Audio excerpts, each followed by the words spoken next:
သူဘောလုံးလာကန်တာကိုကြည့်ကြလို့စစ်ပွဲကိုတော့ရေပေးခဲ့ရတဲ့တမိုင်းတွေကအတူမရှိဘောလုံးသမားလူမဲတွေကိုနှင်ခဲ့တဲ့ခေတ်မှာလူမဲတူဦးဖြစ်နေအကြီးကျယ်ခန္ဓာဆုံးຢာတွေကိုစတင်လုပ်ပြခဲ့တဲ့ဘောလုံးသမားတူဒီကမ္ဘာမှာတကယ်ရှိခဲ့ပူပါတယ်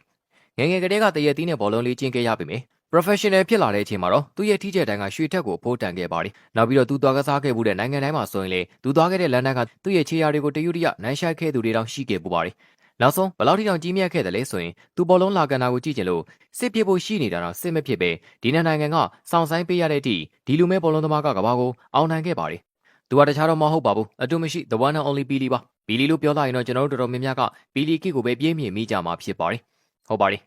အဲ့ဒီပီလီကိကိုလည်းသူကပဲအရင်စတင်တီထွင်ခဲ့ပြီးအဲ့ဒီကိနဲ့ပဲဂိုးတွေသွင်းပြခဲ့တာပါနောက်ပြီးတော့ဒီနေ့ခေတ်မှာရန်နီဒိုအပါဝင်ကစားသမားအားလုံးဒီမှာလုပ်နေကြတဲ့ဘောလုံးစကိတ်တွေအားလုံးကိုလည်းပီလီကပဲအရင်ဆုံးလုပ်ပြခဲ့တာပါဘောလုံးစကိတ်ရောဘောလုံးလောကကြီးရော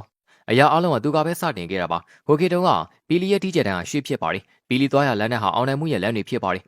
နောက်ပြီးတော့ပီလီဆိုရင်ရွှေထက်အဖိုးတန်တဲ့လူသားဆိုပြီးလူတွေကမှတ်ရကြပါတယ်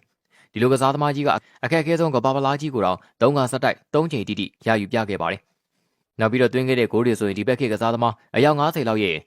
တဝါစာတွင်းကိုအရေးတွက်လောက်ရှိပါတယ်ဒါတော့အဲ့ဒီခေတ်ကအခုလိုခိမိတဲ့ကွင်းကြီးတွေနဲ့ခိမိတဲ့နီးစနစ်တွေမရှိသေးပါဘူးဘောလုံးကန်ဖက်နဲ့တော့စီးရဖို့နိုင်အနေထားမှာပီလီကဘွားကိုကြိုးစားပြခဲ့ပါတယ်နောက်ပြီးတော့ပီလီပွဲတွေကိုဘရာဇီးနိုင်ငံကလူတွေတောင်ရေဒီယိုကနေပဲအများဆုံးနားထောင်ခဲ့ရတာပါဒီလိုနားထောင်ကြတဲ့အချိန်ဒီမှာပီလီကိုသိမိဆိုရင်ဘရာဇီးသားတွေကသူတို့ဘဝမှာအောင်မြင်သွားတာထက်ကိုမှပိုပြီးတော့ပျော်ရွှင်ခဲ့ကြပါတယ်ပီလီဆိုတာအဲ့ဒီလိုလူသားမျိုးပါအတူမရှိပြိုင်ဆန်ရှာအနိုင်မဲ့ the one and only ပါ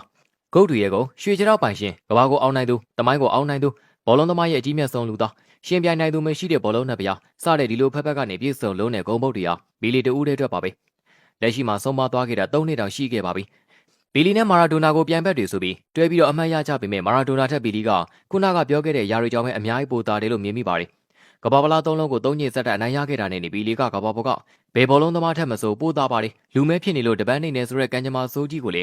ပီလီကသူ့ရဲ့ရွှေချောက်တွေနဲ့ခြေဖြတ်ပြခဲ့ပါတယ်ဒါကြောင့်မာရာဒိုနာရန်နီဒိုမက်ဆီဘယ်လောက်ပဲကောင်းကောင်းပီလီကိုဘလို့မှမမီပါဘူးဒါရအကောင်းဆုံးဘောလုံးသမားတွေထဲမှာပီလီကသာနံပါတ်1ထာဝရအကောင်းဆုံးဘောလုံးသမားတဦးဖြစ်ပါတယ်ပရိသတ်တို့ရဲ့မြန်မာရောဘသူကပိုတာမယ်လို့ထင်ပါတယ်